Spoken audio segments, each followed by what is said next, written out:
Put 5 humans in tall grass with no words at all, no names, no commands, no sentence for something is behind you. Now make the sun go down. That was not a social experiment. For a huge stretch of human history, that was normal life. And somehow they did not vanish. They found food, they avoided predators, they raised children. They made tools sharp enough to cut flesh and crack bone, and they did all of it before language became what we would recognize today. But here is the strange part. They were not really speechless. They were using a language older than words. Your body still speaks it. You use it when someone suddenly looks over your shoulder. You use it when a room goes quiet for the wrong reason. You use it when a stranger smiles, but your stomach does not believe the smile. Before humans had grammar, they had attention, and attention can save your life. Imagine one early human freezing in place near a patch of bushes. No one needs a full sentence. Everyone sees the body go still. Everyone follows the eyes. Every hand tightens around a stone. That tiny moment is a survival machine. It says danger without saying danger. It says look there without inventing the word there. Most people think language made humans cooperative, but that may be backwards. Cooperation may have built the road that language later walked on. The first human communication system was probably not a dictionary. It was a nervous system shared across many bodies. Fear spread fast, curiosity spread fast, hunger spread fast. A good idea could spread by watching one pair of hands. That mattered because early humans were not impressive animals. They had no claws worth bragging about. They could not outrun big cats. They did not have horns, armor, venom, or built-in night vision. On paper, they looked like lunch with anxiety, but they had one weird advantage. They could copy each other, not perfectly, not with a classroom, not with a helpful video titled Stone Tools for Beginners. One individual struck a rock against another rock. A sharp flake broke off. Someone nearby watched. Then another tried, then another. By at least 2.6 million years ago, early humans were making stone tools. That is not just technology. That is memory moving from one body into another, and this is where the story gets stranger. A stone tool does not preserve the ancient gesture that taught it. It only preserves the result. The hand is gone. The glance is gone. The failed attempts are gone. The annoyed teacher is definitely gone, but the rock remains. And the rock says something important. Somebody learned, somebody copied, somebody understood enough to repeat the trick. That means survival was already becoming social. A lone genius with a sharp stone is useful. A group where everyone knows the trick is dangerous. This is how weak animals become harder to kill. They turn discovery into tradition, and tradition does not require words at first. It requires attention. Watch the hand, watch the face, watch what happens next. You can see a smaller version of this in babies. Before babies can speak, they point, they stare, they reach, they check your face to see if something is safe or scary. They are not being cute by accident. They are running ancient software. A baby does not need the word fear to borrow fear from your eyes. A baby does not need the word food to understand reaching, and early humans may have lived inside that kind of world.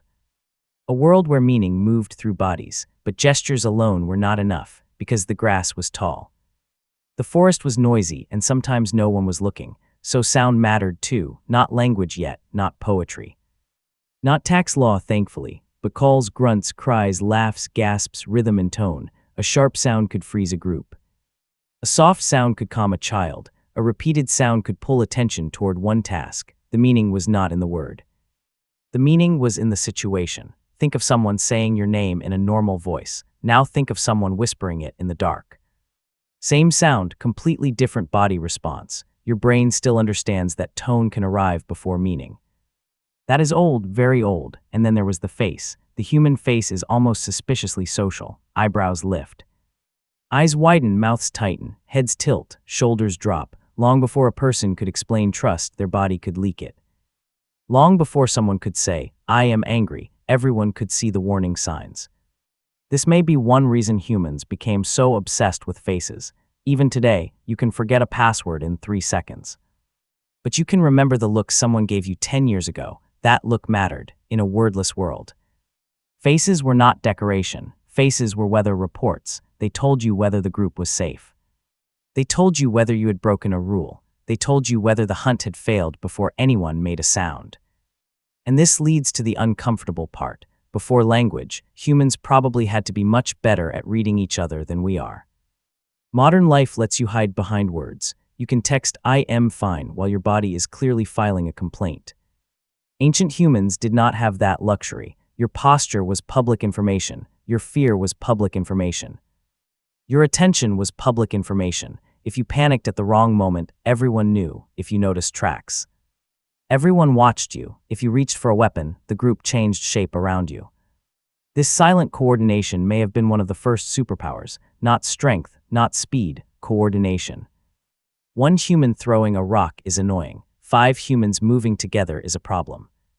10 humans who understand the same silent signal can turn fear into strategy. And this is where humans begin to look different from other animals. Many animals communicate, many animals warn. Threaten, beg, flirt, and coordinate, but humans became extreme pattern sharers. We did not just react to the world. We taught each other how to react. A child watched where adults walked. A teenager watched which berries were ignored. A hunter watched how an elder paused near tracks. A mother watched another mother quiet a crying baby.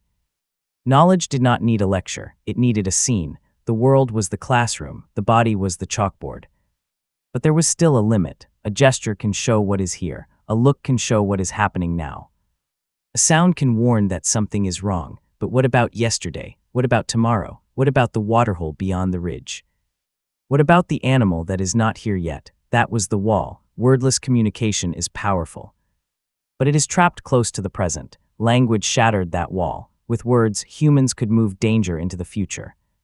They could move memory into the group. They could say, in some early form, "Do not go there." They could say, "The herd passed this way yesterday." They could say, "When the dry season comes, we leave." That is not just communication.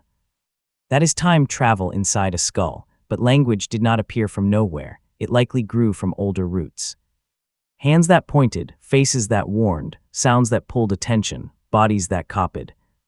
Groups that survived because they could share what one individual learned. Language may have been the flower.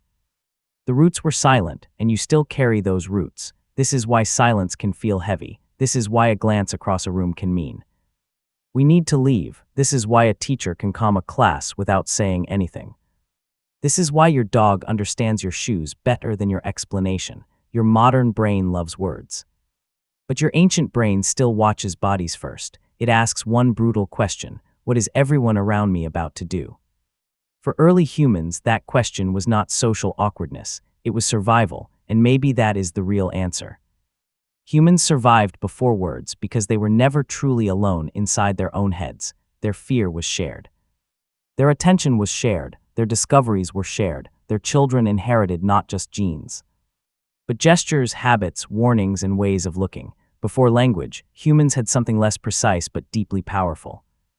They had each other, and then slowly, the signals became richer. The sounds became more controlled.